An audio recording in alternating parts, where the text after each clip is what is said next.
Hi Gemini, this is Jov. Welcome po sa ating channel. By the way, Gemini, this is your Monthly by Tarot reading for November and December 2025. Gamitin ang reading na ito bilang gabayan lamang. Kung naka-resonate kayo, comment down. Tandaan, Gemini, ito ay channel reading. Kunin nyo lang po kung ano naka-resonate sa iyo. This is for you, Gemini.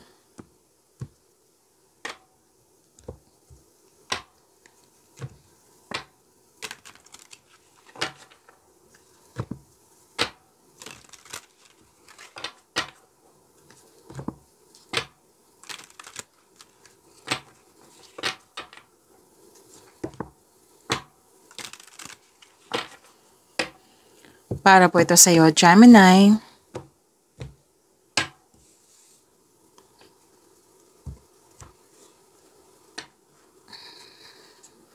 Maraming salamat po sa inyong patuloy na suporta sa mga nag-donate, sa mga hindi nag-skip ng ads, maraming salamat po. Sa mga hindi pa nag-subscribe, subscribe na po kayo at click bell notification para malaman nyo na may bago tayong video. Para sa mga gustong magpa-reading po, comment po kayo ng personal reading. Again, comment kayo ng personal reading and check my reply sa comment section.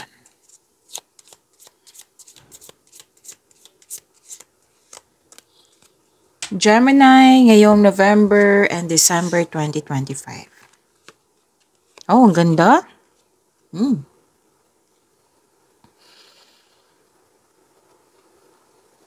Okay.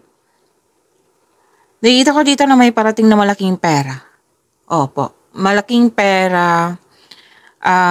Or pwede din news or information. Okay? News or information.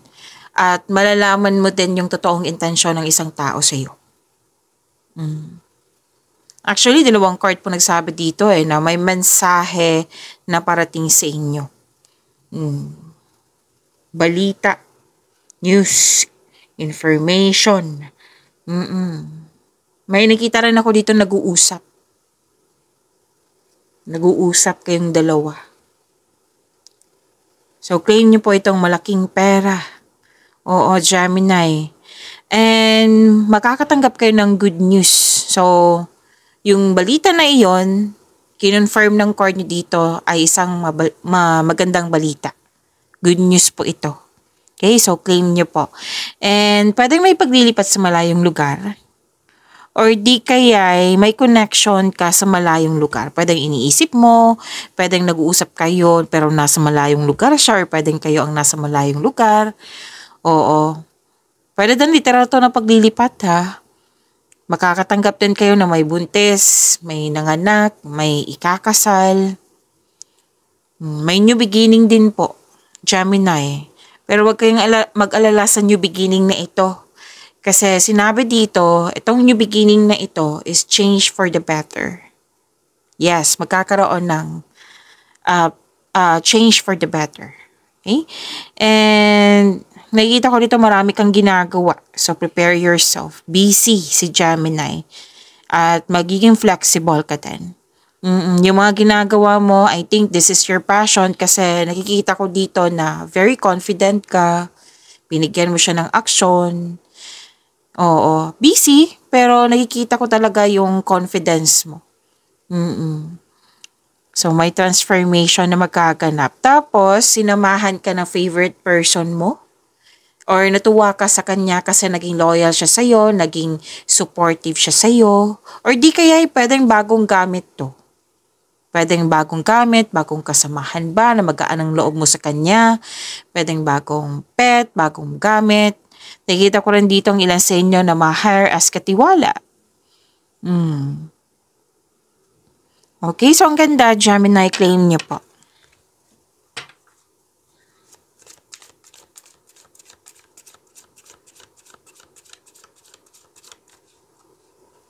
Energy po ni Gemini ngayong November and December 2025.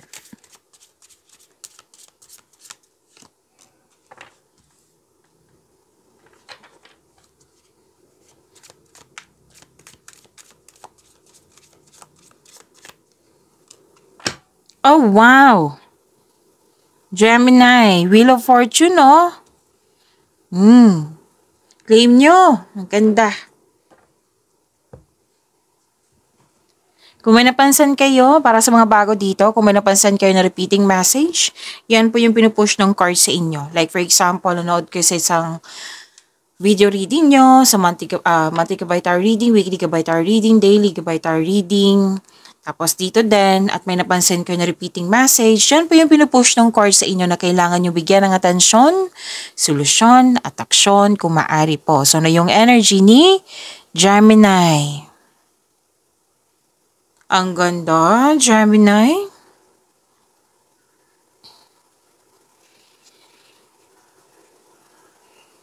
Wow. Granted yung manifestation to. Di ba may Wheel of Fortune. That is, malaking blessings. Makakatanggap ka ng malaking blessings. At yung isang card dito, sinabi din dito na granted yung manifestation mo. Yung sinabi ko kanina dito, natandaan nyo na may good news. Oh, lumabas siya dito. Sa tarot cards nyo. Gemini, ang ganda naman. Okay. May mabuting balita po. Oo. Kahit ano man yan, basta may dumating sa inyo, may natanggap kayong mabuting balita. Pero most likely ito, may nasabi kasi dito na mabuting balita ukol sa bagay na papasukan. Like for example,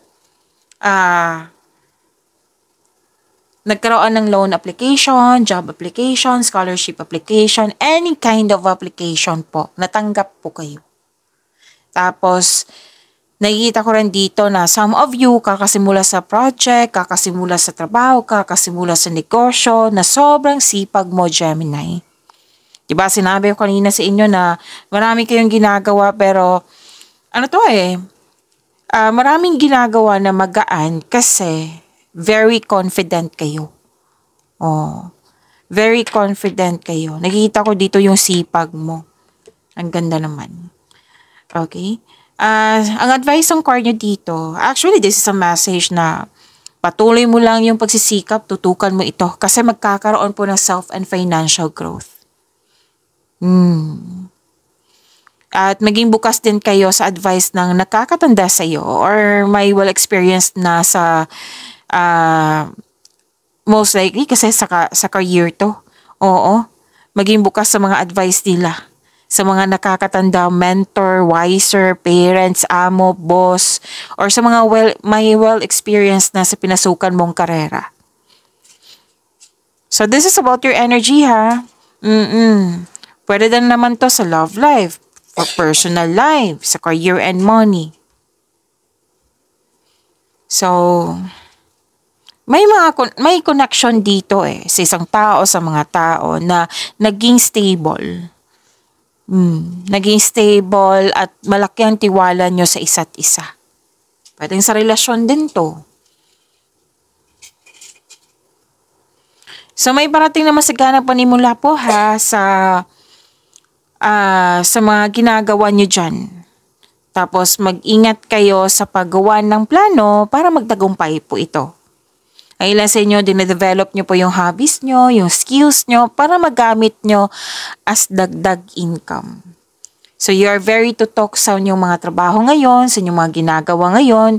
You are putting effort without rushing. Hindi kayo nagmamadali. Flexible nga. Okay? So, nag-clarify siya dito sa tarot cards nyo. Ang ganda. Granted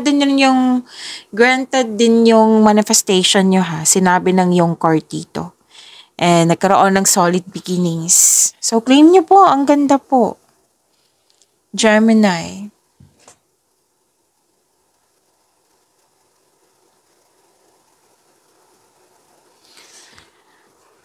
So, this is a completion of cycle. This is, may mangyayari na destiny, faith. Oo. Yung nakatadhana talaga sa'yo. And this is also good luck and good karma. Yes. So, this card tells you to focus, this card tells you na mag-focus kayo sa makontrol nyo in order to find peace. Let go mo na ang hindi mo na makontrol. So, may darating na changes, ha. Itong changes na ito is a blessing. Yes. And you have strength in new beginning, the cycle restarts. Yes, itong dalawang card na ito. This is a solid beginning, bagong simula ito at ang ganda. Simula pa lang, nagkaroon ng malaking blessings. Granted pa yung manifestation mo, Gemini.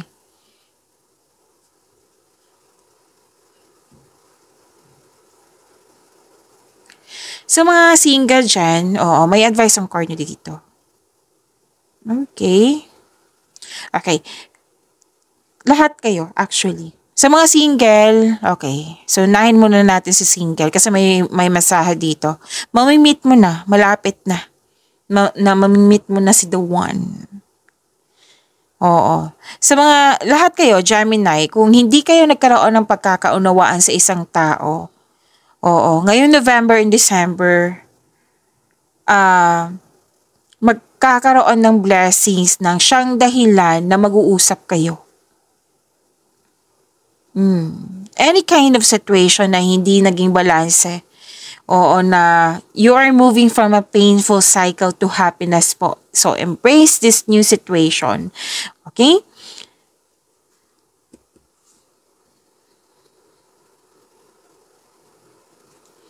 So, this is a blessing, This is magandang kapalaran. Magandang kapalaran po ito. Good fortune, opportunities, lalo na itong dalawang card na ito, job opportunity, ang nakikita ko dito at matatanggap ka. May unexpected wealth, financial stability. Oo.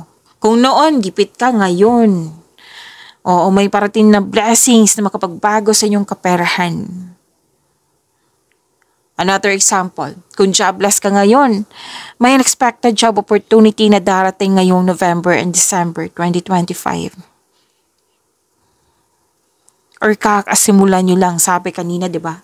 Ang ilan sa inyo, kakasimulan nyo lang. Makakatanggap ka din ng malaking pera. Gemini. Sabi na yung card mo dito. Dalawang card mismo nagsabi niyan. Whether expectation nyo to na may darating na pera, na malaking pera, ngayong November and December, pwede din na like, may project na makapagbigay sa malaking pera, opportunity na makapagbigay sa malaking pera, maraming orders, maraming kliyente, customer project. Okay? So, embrace this new situation. Grabe, ang laki ng blessings na ito, Gemini. Claim po.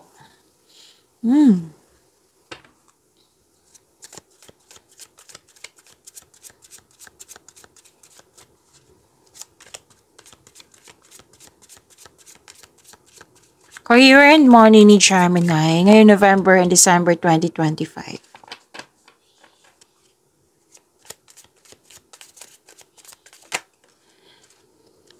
Huwag kayong matakot sa card na ito ha, kasi may advice on card niyo po, okay?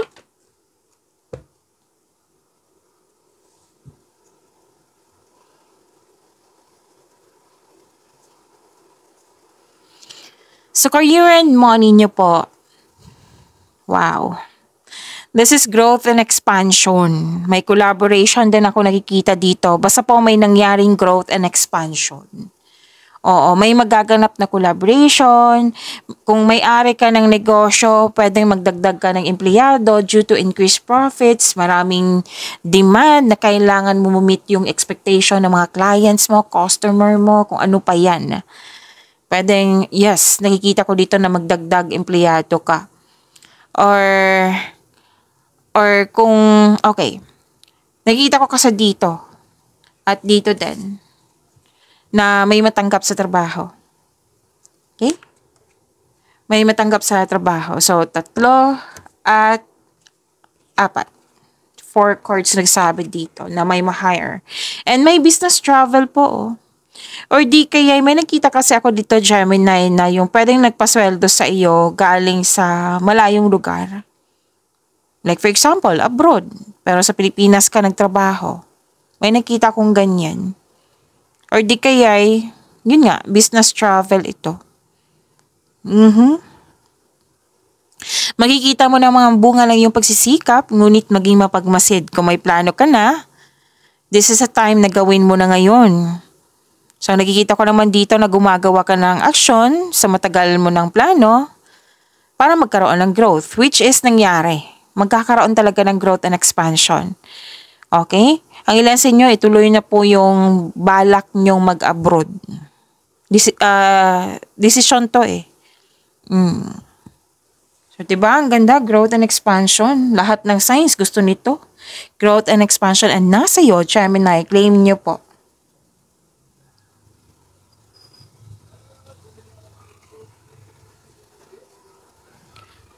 May advice lang ang card nyo kanina. Kanina, diba? Sabi ko sa inyo. May advice po ang card na kasi, diba, sanabi ko kanina sa inyo na naging flexible kayo, maraming gawain. Sobrang busy. At nag-e-enjoy ka sa mga ginagawa mo. Nag-advise ang card nyo dito na kailangan ng pagbalanse. Oo. Kasi nakikita ko dito overspending sa trabaho, pwede din overspending sa travel, pero most likely trabaho to, Gemini eh. So, meaning to say, kailangan ng balanse. Balanse sa trabaho, balanse sa panahon sa sarili, balanse sa panahon sa pamilya, balanse pa sa panahon sa yung sapat na time for yourself, to your partner, to your family. Kasi nakita ko dito nag-overspend ka sa work. Nag-overwork mo kayo. So, kailangan ng balanse. Yan ang advice ng card nyo po. Tapos, umiwas po kayo sa toxicity. Pwedeng place, pwedeng tao yan. Basta umiwas kayo sa toxicity. Kasi marami kayong gawain, di ba? Dapat focus kayo niyan. So, kung pwede po, umiwas po sa toxicity. Kasi kung hayaan nyo maapektuhan kayo sa toxicity, di ba? Paano na yung trabaho mo? Okay, so umiwas po sa toxicity kung pwede po. Tapos, sobrang sipag mo. Kitang-kita ko talaga yung sobrang sipag mo. And, may advice ang card nandito na balansehin din yung pera. Kumbaga, control and monitor. Kailangan yung mag-save. Okay? Kasi may nakita kong overspending dito. So, control and monitor, save po. This card reminds you kung pwede po.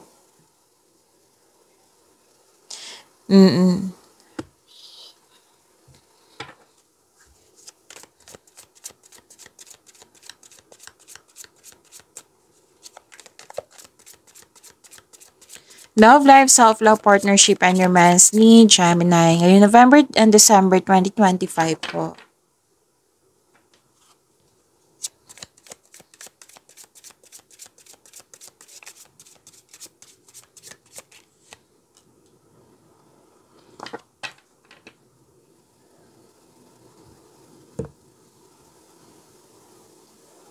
Oh, this is good, Gemini. Nakita ko dito, this is hope and healing. You're embarking on a healing journey. May nakita pa rin akong biyahe dito. Pwedeng bakasyon po ito.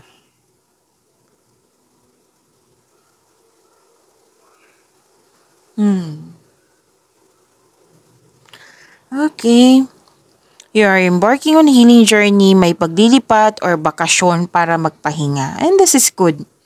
Kasi 'di ba sinabi dito na overspending sa trabaho. So kailangan ng balanse. So this is pwedeng paglilipat din ng ng place. Hindi lang bakasyon, paglilipat ng place. Yung sinabi ko kanina dito na tandaan nyo. And nag-decide kang mag-move on mula sa mapanakit na pangyayari. So you are into healing. And I believe this is forgiveness na rin. So, siguraduhin nyo talaga yung forgive yourself. Kung sa tao to, forgive this person, forgive the situation, para magaan. Oo, magaan, maging magaan na. So, mag-focus na kayo sa makontrol nyo. Okay? Sa mga relasyon sa buhay mag-asawa, okay, unahin muna natin yung mga relasyon. Nagpasya kayong mag-live-in. So, paglilipat din to. And sa buhay mag-asawa, pwedeng maglipat kayo ng location, pwedeng bakasyon, pwede din na Okay, bumukod. Paglilipat pa rin yan eh. Hmm. Okay. Umiiwas ka din sa toxicity, which is sinabi din dito, di ba? So, umiiwas ka sa toxicity dito. And most likely, nagbakasyon talaga kayo para makahinga. Naghanap ng solusyon.